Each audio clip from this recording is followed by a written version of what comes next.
Bismillahirrahmanirrahim. Assalamualaikum warahmatullahi wabarakatuh. Saya Insinyur Rusmaini Majid MSP, Kepala Dinas Pariwisata dan Ekonomi Kreatif Kota Makassar, beserta seluruh staf mengucapkan selamat ulang tahun kepada Harian Tribun Timur yang ke-12.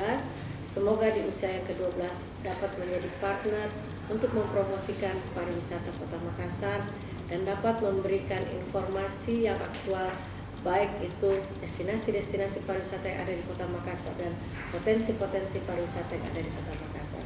Sukses untuk Tribun Timur.